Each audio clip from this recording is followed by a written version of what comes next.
In the era of AI and ML, where do you foresee organizations adopting technology to enhance workforce readiness and productivity?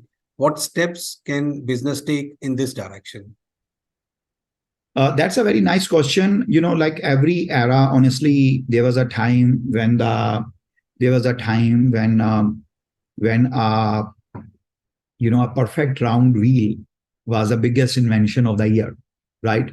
And it took human being 5,000 years to go from a perfect round wheel to with a wheel with the spokes, right? It sounds such a simple thing.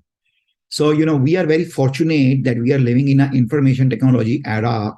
And in the last 30 years, we have seen internet, right? Mobile phone, touch screen, right? And cloud computing, AI, metaverse, augmented reality, virtual reality, and crypto, and so many other things. No time since industrial revolution in Europe in 1750, this level of rapid innovations have happened. So with that background, the answer is same as what does it take to adopt any other technology? You need to start from somewhere.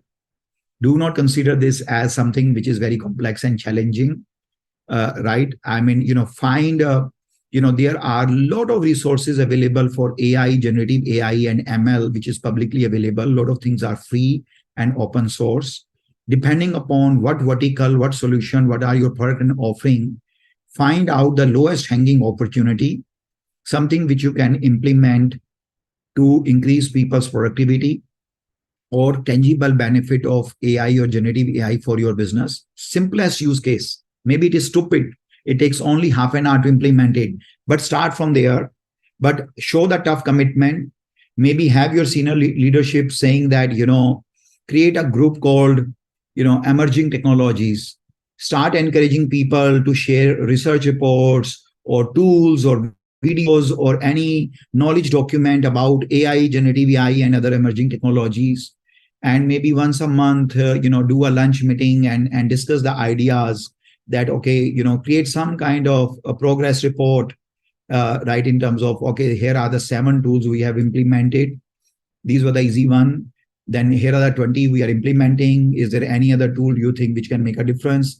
Make it not one person responsibility. Make it like a 2% to 5% responsibility of every individual in the company.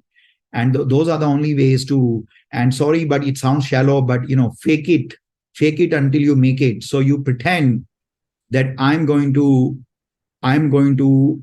speak in our language of AI. I'm going to embrace it. I'm going to adopt it, right? I'm going to pretend as if I am actually adopting it.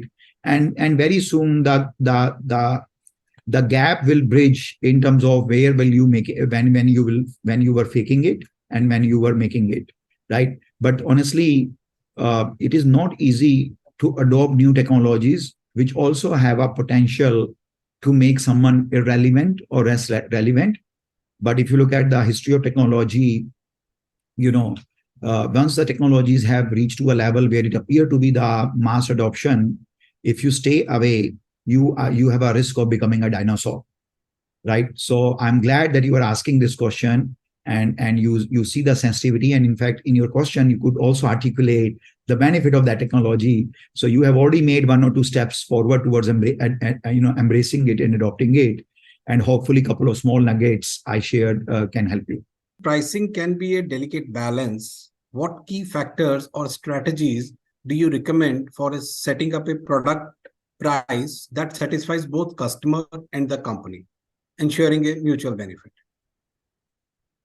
Well, there's a there's a lot of honestly there's a lot of academic work has been done in pricing. People take master degrees in pricing. You can do a lot of research work around pricing. So, but typically what I would say is that whatever is your product and service, do you have a comparable offering, right? Do you have a comparable offering in the market? At what price, at what price they operate? Can you create a price segmentation in your vertical and category and see where different players stack up, right? Are you a value price provider? Are you a middle of the pack, or are you a premium offering, right? Also keep in mind, while you have to decide pricing in a point of time, but you have to also keep in mind of steady state. I'll give you one example, real life example. When Amazon launched Kindle roughly 15 years back, their cost of first 1 million Kindle was very likely higher than at what price they sold.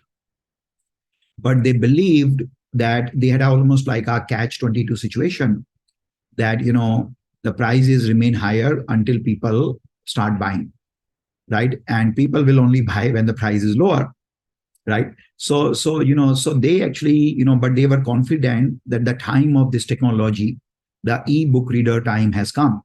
So they basically priced it much lower than their probably internal cost. And as they achieved scale, they were able to actually lower the price, because they remain committed that we will lower the, every benefit we generate from scale, economy of scale, we will lower that price for user, right? And every step they lowered the price for user, they saw the new jump in user adoption, and that also resulted into lowering the cost. But they chose to have much higher adoption and kept the price low, and eventually it became a very rewarding bet. So you have to, I see a lot of companies, especially if they have a physical product, they try to solve it on a cost plus basis, right? Cost plus 10%, cost plus 20%. But I would say please also factor in the scale you will build, and will your cost dramatically go down. If you are very confident your cost will go down, I would say try to sell it maybe at a cost, or maybe even slightly lesser than cost if you have a staying power, because you have not achieved the optimal cost of goods level for that product without scale, without optimization of your downstream operations, without deploying technology. But yes, I mean, I think so. So let me say this way, price segmentation, benchmarking with the comparable offerings, right? And then basically thinking about point of time versus steady state. Those are the three frameworks I will use to price an offering. Very true. We have another question, tech-based, from Kiran, Bearcraft Consulting. So, how can business effectively integrate tech platform with rural artisans to fulfill small business orders? What challenges and opportunities should we be aware of in this endeavor? See, assuming it's a very unorganized, fragmented, and decentralized model, I can tell that at least based on what you just asked.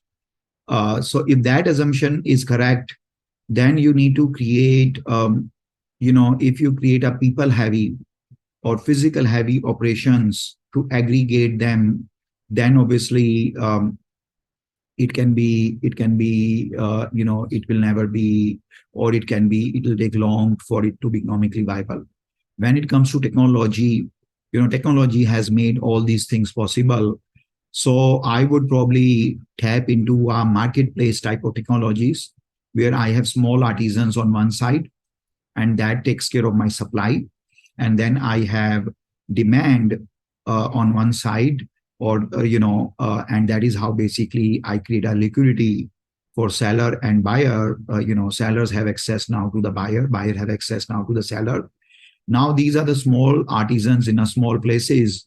So my suggestion will be, typically small artisans will not have deep pockets, they will not know English, they will not know technology, they will not know marketing, and they will rely on you to do all of those.